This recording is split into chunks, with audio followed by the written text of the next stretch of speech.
aos queridos irmãos em Cristo Jesus e a todos que nos ouvem. A palavra de Deus em Apocalipse capítulo 1, versículos 17 e 18 e o versículo 7 do capítulo 3 também diz assim, né? Vou ler. João na visão do Apocalipse, né? O apóstolo João. Quando vi, caí a seus pés como morto. Então ele pôs a sua mão direita sobre mim e disse: Não temas, eu sou o primeiro e o último. Eu sou o que vivi. Fui morto, mas agora estou vivo. Para todo sempre, e tenho as chaves da morte e do inferno. Portanto, escreve, João, as coisas que tem visto, tanto as do presente como as que acontecerão depois destas. Este é o mistério das 7 estrelas que viste à minha mão direita e dos 7 candelabros de ouro. As estrelas são os anjos das 7 igrejas e os 7 candelabros são as 7 igrejas. Capítulo 3, agora versículo 7 diz assim: Escreve ao anjo da igreja de Filadélfia. Assim diz aquele que é santo, verdadeiro, o que tem a chave de Davi, o que abre e ninguém fecha, e o que fecha e ninguém pode abrir, né? Queridos, vamos falar nesse momento o companheiro do cristão para o estágio final. Os estágios da vida são infância, adolescência, juventude, terceira idade e eternidade. A tradição coloca o Apocalipse na última década do primeiro século, quando Domiciano era o imperador de Roma, de 81 a 96 depois de Cristo. Plínio, o moço, governador da Bitínia, em sua carta ao imperador Trajano, que foi de 111 a 113 depois de Cristo, descreve as provações dos cristãos, as imagens de deuses, falsos deuses, lógico, incluindo a do imperador, que eram colocadas até mesmo nos tribunais. Aos suspeitos de serem cristãos, eram ordenados a prestar adoração a estes supostos deuses. Se houvesse recusa e fossem cristãos, eram imediatamente conduzidos à execução ou outros tipos de punições. João, o apóstolo, estava exilado na ilha de Patmos por causa da fidelidade ao Senhor Jesus Cristo. Mas, primeiro, o Senhor Jesus é companheiro nas dificuldades desta vida. Então ele disse lá: não temas, eu sou o primeiro e o último, né? Eu sou eterno, né? E assim o apóstolo aprendeu que a visão do sublime de Jesus visa inspirar e não assustar. Serve para confirmar e não para esmagar. Houve um pregador que levou uma aldeia inteira a ter novos pensamentos sobre Deus e o Senhor Jesus Cristo. Alguns dos seus habitantes nunca se esquecerão da noite em que ele pregava sobre a tremenda glória do Filho de Deus. Pensamos, disse os habitantes, aqueles indígenas, que nunca mais sentiríamos a vontade com Jesus, declarou.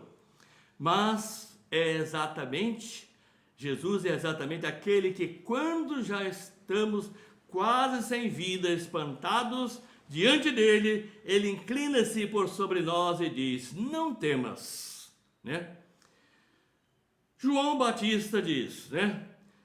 Sobre Cristo, né? Que Cristo é o princípio com o Pai. Antes de mim já existia, Jesus já existia. Ou seja, antes de João Batista, Jesus já existia. né? E ainda capítulo 8 de João, versículo 58, diz João: respondeu-lhe Jesus, né? Em verdade te digo que antes que Abraão existisse, eu sou o autoexistente, o Deus eterno, né? É porque Jesus foi o criador desse universo junto com o Pai e o Espírito Santo. É uma triunidade. João 1:1 diz assim, né? No princípio era o Verbo, que é Jesus, e o Verbo estava com Deus, e o Verbo era Deus, e todas as coisas foram feitas por Ele, e sem Ele nada do que foi feito se fez, né? Sendo assim, o Senhor Jesus é o último, ninguém vai além dele, né? E antes dele também não vai, porque ele é o eterno Filho de Deus, ele foi gerado na eternidade, né? A presença e a palavra de Deus mostraram a João que o Senhor Jesus o conhecia e estava intensamente interessado por ele, lá na ilha de Patmos exilado. Então, consequentemente, o Senhor Jesus não é um Deus distante, mas um Deus que se identifica conosco. O Senhor Jesus se tornou filho do homem, né? Primeiro, ele foi tentado em tudo como nós, mas sem pecar. Portanto, conhece todas as provações nossas e da humanidade. Segundo, ele provou nossas dores e enfrentou a morte cruel. Filipenses 2:8 diz assim, e referindo-se a Jesus: e achado na forma de homem, humilhou-se a si mesmo, tornando-se obediente até a morte e morte de cruz. Logo, o Senhor Jesus poderia dizer a João, em meio ao sofrimento: prossiga, João, porque aonde quer que você estiver, encontrarás o meu braço para te segurar.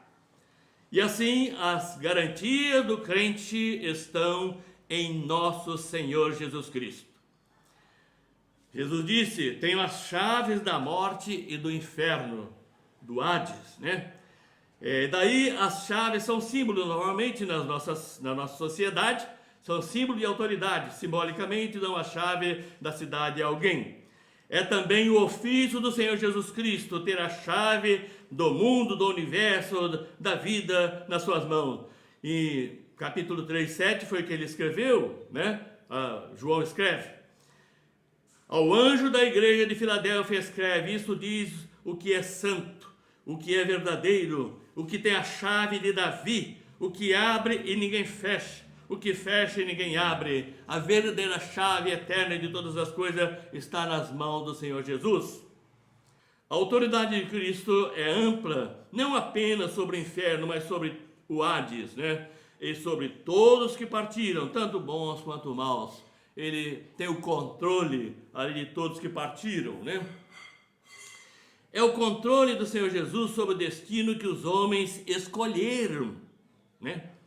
Primeiro, ele controla a partida de cada pessoa deste mundo. O Senhor Jesus nos dá os dias e nos tira os dias também. Quando o nosso dia chega, estando preparados ou não, seguiremos nesse caminho desconhecido para cada um de nós aqui. Segundo, no Hades não há confusão de almas. Os crentes partem para estar com Cristo para sempre. Filipenses 1:23 escreve Paulo: mas de ambos os lados estou em aperto, tendo o desejo de partir e estar com Cristo, pois isto é ainda melhor, né? Os descrentes, e sem Cristo, lógico, infelizmente, né? E sem Deus, vão para o tormento levando seus pecados e inquietações. Terceiro, o estado da pessoa ali será de acordo com a relação que ele teve com o Senhor Jesus Cristo aqui. Quarto, no tempo determinado por Jesus, as portas do Hades serão abertas e os corpos sairão ressuscitados. Todos nós compareceremos perante o tribunal do Senhor Jesus Cristo, conforme 2 Coríntios 5:10, que diz assim: porque é necessário que todos nós sejamos manifestos diante do tribunal de Cristo, né? para que cada um receba o que fez por meio do corpo, segundo o que praticou, o bem ou o mal, né? Será o dia em que Cristo designará o destino final dos homens. Quinto, após o julgamento haverá separação eterna, e não mais existirão morte e Hades. Apocalipse 20, versículo 14 diz assim: e a morte e o Hades foram lançados no lago de fogo. Esta é a segunda morte, o lago de fogo. O direito do Senhor Jesus Cristo está fundamentado em que, primeiro, como Filho de Deus, toda a criação visível e invisível estão sob o seu domínio. Segundo, como Filho de Deus, quem poderia controlar o homem no reino invisível, senão aquele que morreu pelos homens? Terceiro, Jesus foi designado por Deus, né? Conforme Mateus 28, 18b e outros textos mais, diz assim, 28b. Foi-me dada toda a autoridade no céu e na terra. João 6, 37 a 40 diz assim: todo o que o Pai me dá virá a mim, e o que vem a mim, de maneira nenhuma o lançarei fora, porque eu desci do céu, não para fazer minha vontade, mas a vontade daquele que me enviou. E a vontade daquele que me enviou é esta, que eu não perca nenhum de todos aqueles que ele me deu, mas que eu ressuscite no último dia, né? Portanto, esta é a vontade do meu Pai, que todo aquele que vê o Filho e crê nele tenha a vida eterna, e eu ressuscitarei no último dia. João 17, 2 diz assim: assim como lhe deste autoridade sobre toda a carne, para que dê a vida eterna a todos aqueles que lhe tens dado. O Senhor Jesus tem todas as condições para exercer esse domínio. Primeiro, ele é onisciente, né? Conhece todas as coisas, o pensamento de todas as coisas, né? De todas as pessoas no mais íntimo. Jesus conhece os planos do Pai, conhece o que está no homem, conforme João 2, 25, 40, 25, 24, 25. Mas o próprio Jesus não se confiava a eles, porque os conhecia todos, e não necessitava de que alguém lhe dissesse ou desse testemunho do homem, pois ele bem sabia o que havia no coração do homem. Ainda, Jesus indicou o dia da consumação, né? Também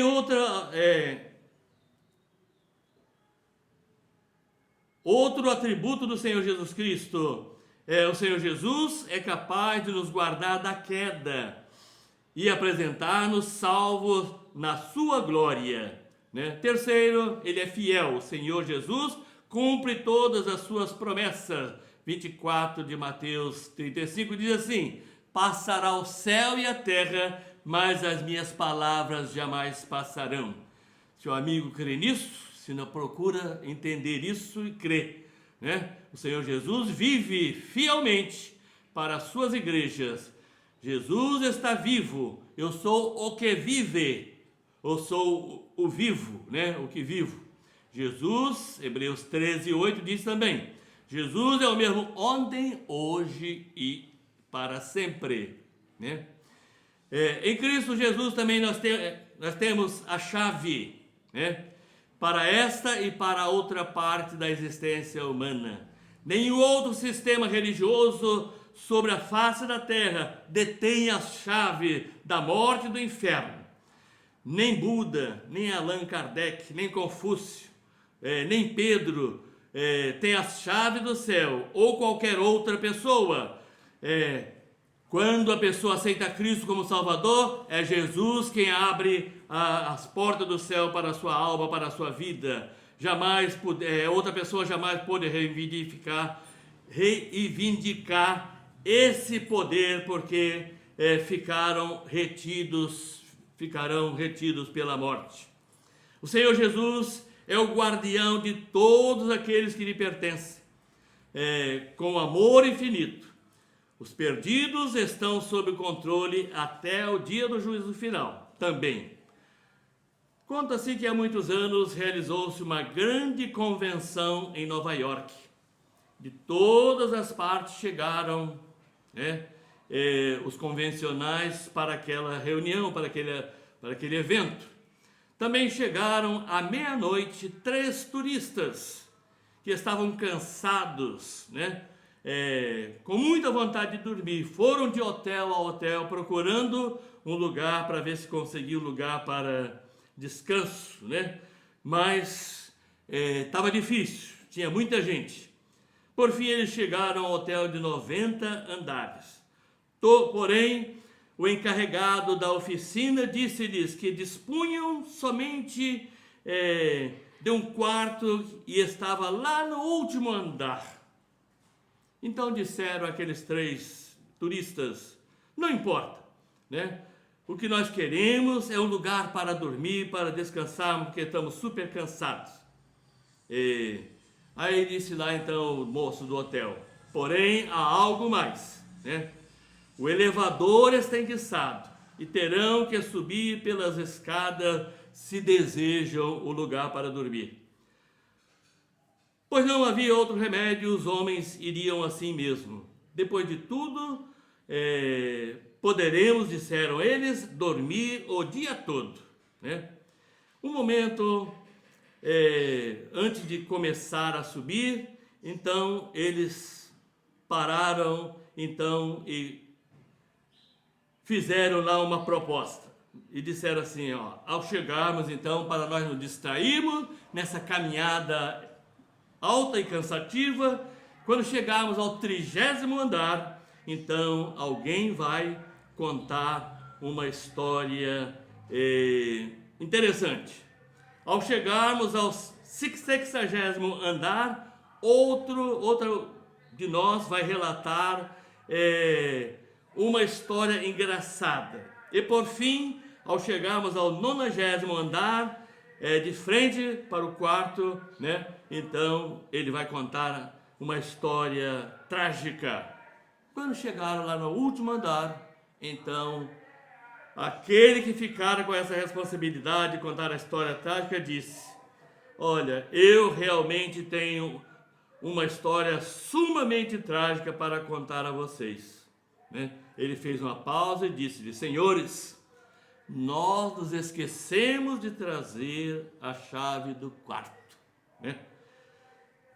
Porém, meu querido amigo, não é essa a realidade para muitas pessoas, que Jesus é a chave, que tem a chave da morte, do inferno e de todas as coisas, e muitas pessoas não se apegam a essa chave, e quando chegar no dia que eles se apresentar diante do trono de Deus, eles vão estar sem a chave. Como entrar? Não vão entrar, meu amigo,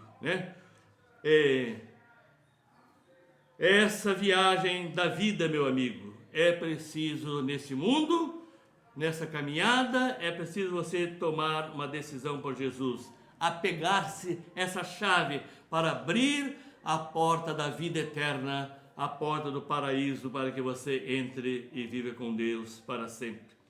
Quantos que vão seguindo essa vida sem se preocupar com a chave, seguem sem a chave da entrada para a eternidade sem Cristo.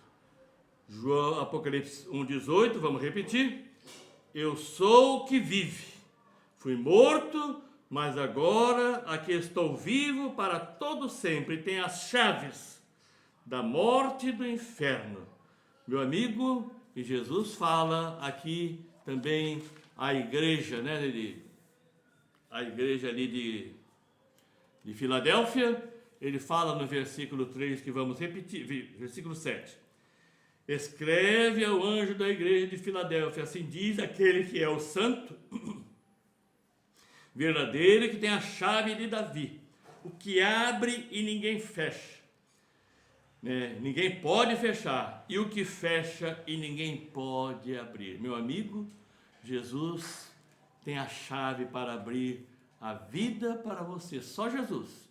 Não adianta, Apegue-se a Ele, além de Ele estar conosco todos os dias, Entregue a sua vida ao Senhor Jesus. E o povo de Deus jamais se afasta do caminho. Não vale a pena recuar, né? Oremos. Altíssimo Deus e Pai eterno, nós te somos gratos pelo Senhor Jesus ter vindo ao mundo. Descido, Santo Deus, despiu-se da sua glória, de toda a sua glória, assumiu a forma humana de encarnação. Encarnou-se e para pegar nas nossas mãos e agora nos levar para a vida eterna, para o lar celestial. Senhor nosso Deus, que aqueles que nos ouvem, que te servem, que jamais se afastem dessa chave da porta do céu, que é Jesus. Sejam abençoados, consola o coração daqueles que estão tristes, Santo Deus, nesses dias difíceis de enfermidade. Fortaleça aqueles que estão cuidando, Santo Deus, da área de saúde, que estão trabalhando, tem que trabalhar para guardar as cidades, Santo Deus, e o teu reino, Santo Deus, que cresça, Santo Deus, que o teu reino cresça nas nossas vidas, na vida do teu povo, para alcançar e abençoar aqueles que estão ao redor, levando o coração dos nossos familiares que não têm Cristo aos pés da cruz também, para que encontre a chave da vida eterna em Cristo Jesus.